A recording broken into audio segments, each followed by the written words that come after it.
So hi everyone, welcome to Vidya Setu. मुझे पता है आप में से बहुत सारे कैंडिडेट हैं जो इस नोटिफिकेशन का वेट कर रहे थे। मैं भी काफ़ी टाइम से वेट कर रहा था और finally notification for the ATC exam has been out now. अब हम बात करने वाले हैं कि बहुत सारे कैंडिडेट हैं जो एसएससी सीजीएल या बाकी एग्जाम की प्रिपरेशन कर रहे हैं, उनको नहीं पता है इन एग्जाम के बारे में। इस एग्जाम के बारे में मैं उनको भी बता देता हूँ, और जो लोग पिछला अटेम्प्ट दे चुके हैं और इस बार भी प्रिपरेशन कर रहे हैं तो मैं उनको बता देता हूँ कि कैसे करना है इस बार। ठीक है, तो पहली बात मैं बता देता हूँ कि एलिजिबिलिटी क्या है। देखो, अगर तुमने बीएससी कर रखा है, अगर तुमने बीएससी कर रखी है, उसमें फिजिक्स है और मैथ्स है, फिजिक्स और मैथ्स आपकी किसी एक सेमेस्टर में है, you are eligible for this exam.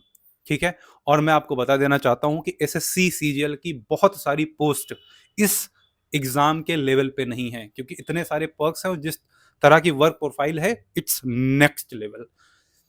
दूसरी चीज मैं आपको बता देता हूं कि अगर आपके पास ये नहीं है, बीएससी नहीं है फिजिक्स और मैथ्स से, आपने इंजीनियरिंग डिग्री की हुई है, जैसे फॉर एग्जांपल आपने इंजीनियरिंग करी है, इलेक्ट्रिकल डिपार्टमेंट में है, या मतलब अपियरिंग में है, या हो गया आपका मैकेनिकल से आपने बीटेक किया हुआ है, सिविल से किया हुआ है, कंप्यूटर साइंस से किया हुआ है, you are eligible for this exam. Now let's talk की कितनी पोस्ट हैं। तो यहाँ पे मैं आपको बता देना चाहता हूँ कि पोस्ट इसमें बहुत ज़्यादा नहीं आती, 400 450 के आसपास रहती हैं। इस बार 309 है, थोड़ी सी पोस्ट कम है, बट डिपेंड करता है कि पेपर का लेवल कैसा होता है, उसके हिसाब से कट ऑफ जाती है, जो मैं आगे आप लोगों से बताऊंगा। तो यहाँ पे देख सकते हो कि यहाँ पे यूआर के लिए 125 30 ये चीज़ें दी हैं, तो ये पढ़ लेना बहुत इंपॉर्टेंट नहीं है। जो भी इंपॉर्टेंट चीज़ें हैं मैं वो आपको बता देता हूँ। यहाँ पे एज लिमिट के ऊपर बहुत सारे कैंडिडेट जो परेशान थे उनको मैं बता देता हूँ कि मैक्सिमम एज लिमिट है 27। ठीक है, बट एज रिलैक्सेशन दिया गया है ओबीसी को 3 साल के लिए, नॉन क्रीमी लेयर को, और 5 साल के लिए एससी एसटी कैंडिडेट को, पीडब्ल्यूडी के लिए 10 साल। तो मोटा मोटा यहाँ नोटिफिकेशन में यही चीज आपको मिलेगी। सबसे इंपॉर्टेंट बात यह है कि तुम्हारे पास अभी लगभग लगभग 2.5 महीने के आसपास या उससे ऊपर है, और इस एग्जाम को क्रैक किया जा सकता है। कैसे करना है मैं आपको बताऊंगा थोड़ी देर में। यहाँ पे देख सकते हैं कि जो एप्लीकेशन है वो ओपन होने वाला है 25 को। ठीक है, तो आपके पास बहुत ज़्यादा टाइम भी नहीं है और ऐसा भी नहीं है कि बहुत कम टाइम है। 25 को ये ओपन हो जाएगा और 24 को लगभग लगभग 1 महीने ये एप्लीकेशन चलेगा और ये क्लोज हो जाएगा। तो आपको मेक श्योर कि इस पीरियड में आप अप्लाई कर दें। सैलरी कितनी होगी सर? सैलरी बहुत अच्छी होगी, आराम से आपके अकाउंट में लगभग लगभग, अगर ग्रॉस सैलरी में मान के चलूँ तो 1,10,000 के आसपास सैलरी होगी। अकाउंट में आपके 85 के समथिंग आ जाएगी। ठीक है, यहाँ पे आप देख सकते हो, यहाँ पे पैकेज बेसिकली यहाँ पे लिखा हुआ है 13 lakh per annum, which will be, अगर तो आप उसको 12 से डिवाइड करोगे तो ग्रॉस आपका आ जाएगा। इसमें बहुत सारी चीजें, सीटीसी है, सीटीसी मतलब कॉस्ट टू कंपनी। जैसे अगर आपने बीटेक किया हुआ है तो कंपनीज जो आपको देती हैं वो सीटीसी होता है, that is not the complete package. तो लगभग लगभग 80 85 के बीच में आप एक्सपेक्ट कर सकते हो कि यहाँ तक आपकी सैलरी आपके अकाउंट में आ जाएगी। ठीक है, तो ये हुआ जो भी सिलेक्शन प्रोसेस। यहाँ पे मैं आपको बता देता हूँ कैसे होगा। यहाँ पे बहुत ज़्यादा इंपॉर्टेंट चीज़ें नहीं हैं, वो मैं नेक्स्ट वीडियो में बताऊँगा आपको कि कैसे क्या करना है। जैसे यहाँ पे आप अल्कोहल या कोई ऐसे पदार्थ लेते हैं वो लेना थोड़ा बंद कर दिए, सिगरेट पीते हैं या दारू या गांजा वांजा फूकते हैं तो वो अभी नहीं करना है। ठीक है, 1,000 रुपये फीस है।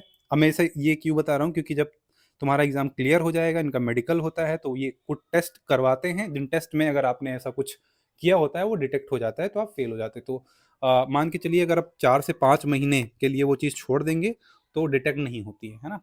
तो वो चीज़ ध्यान में रखिएगा, बट अभी तो ध्यान देना है कि पहले एग्ज़ाम कैसे क्लियर करना है। ठीक है, तो एग्ज़ाम का जो पैटर्न है, पैटर्न वो मैं आपको बता देता हूँ। यहाँ पे इनका पैटर्न क्या होता है, इनका पैटर्न ये होता है कि 120 मार्क्स, 120 मार्क्स का ये एग्ज़ाम हुआ था लास्ट टाइम। ठीक है, तो ये इसका पैटर्न है। 120 मार्क्स में से 60 मार्क्स होते हैं तुम्हारे नॉन टेक पोर्शन के, और 60 मार्क्स होते हैं तुम्हारे टेक वाले पोर्शन के।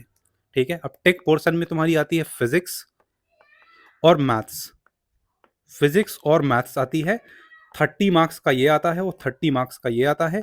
दोनों के दोनों में किसी में भी नेगेटिव मार्किंग नहीं होती है, तो 30 मार्क्स 30 मार्क्स। नाउ यहाँ का जो 60 मार्क्स होता है, इसमें जो भी एसएससी सीजीएल का, एसएससी का जो भी एग्जाम होता है उसमें जो चीजें आती हैं वही चीजें पूछी जाती है। जैसे तुमसे यहाँ पे पूछा जाएगा क्वांट, यहाँ पे तुमसे पूछी जाएगी इंग्लिश, यहाँ से तुमसे पूछी जाएगी रीजनिंग, और यहाँ पे तुम्हें 10 नंबर की पूछी जाएगी जीएस यानी कि जीके, है ना। तो ये चीज़ें तुमसे पूछी जाएंगी। अब कैसे प्रिपेयर करना है, जो फिजिक्स वाला सेक्शन है वो 11th क्लास का भी आएगा और 12th क्लास का भी आएगा, ठीक है। तो यहाँ पे आप देखोगे कि बहुत मोटा मोटा बहुत सारी चीज़ें हैं जो प्रिपेयर करनी है। मैं बुक्स सजेस्ट कर सकता हूँ, जैसे कि नूतन पब्लिकेशन की आती है एक किताब, क्लास 12th की 11th की तुम्हारी एक एनसीईआरटी आती है एग्जाम्पलर, वो आप कर सकते हो। और यहाँ पे आप एसएससी अगर के एस्पिरेंट हो अगर तो क्वांट वगैरह ऐसे कर सकते हो, ठीक है। मॉक देने के लिए बहुत सारे प्लेटफॉर्म्स हैं जिनका आप यूज़ कर सकते हो, बट मैं आपको बता देता हूँ कि अगर आप सेल्फ प्रिपरेशन करोगे ना तो आपको बहुत टाइम लगेगा।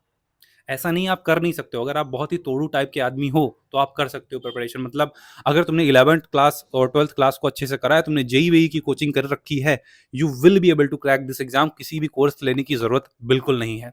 बट अगर आप चाहते हैं कि इसका डेडिकेटेड कोर्स हो, बहुत ही अफोर्डेबल प्राइस पे हो, तो नीचे मैंने लिंक दे दिया है एजुकेट ऐप का, वहां जाना है आपको, एंड्रॉयड ऐप इंस्टॉल करना है, केवल ऑप्शन अवेलेबल है पेमेंट का एंड्रॉयड ऐप में, उसको आप डाउनलोड करेंगे, डाउनलोड करने के बाद क्लासरूम आईडी डालेंगे, ज्वाइन करेंगे, पेमेंट करेंगे, कंप्लीट रिकॉर्डेड कोर्स आपको मिल जाएगा जो मैंने स्टार्ट करा था एटीसी के लिए। हमारा एक ही बैच आता है इसके लिए, तो वहां पे जाके आप सारी चीजें एक्सेस कर सकते हैं। उसमें 70% आप देखेंगे syllabus is completed, 30% syllabus is not completed, जो कि अब हम कंप्लीट करना स्टार्ट करेंगे, ठीक है।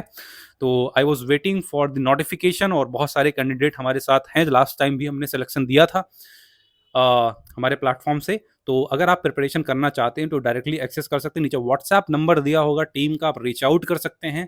कोई डाउट है आपके पास कमेंट में पूछ सकते हैं।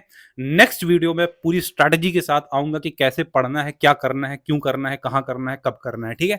तो मिलते हैं। मैं बहुत ज़्यादा एक्साइटेड हूँ क्योंकि काफ़ी टाइम से मैं भी इस नोटिफिकेशन का वेट कर रहा था आप लोगों के लिए, क्योंकि मैंने बहुत टाइम दिया था बैच को बनाने में, आप लोगों को पढ़ाने में, और फिर नोटिफिकेशन डिले होता गया। तो आप लोगों को भी पता है कि कितनी ज़्यादा प्रॉब्लम हुई, और मुझे बहुत अच्छा रिस्पॉन्स मिला था आप लोगों की तरफ से लास्ट टाइम। तो इस बार भी मैं चाहता हूं कि हमारी बैच से काफ़ी सारे बच्चे सिलेक्ट हों और हम इनका इंटरव्यू चैनल पे लेके आए। तो मिलते हैं नेक्स्ट वीडियो में, तब तक के लिए take care, bye bye, see you in the next one.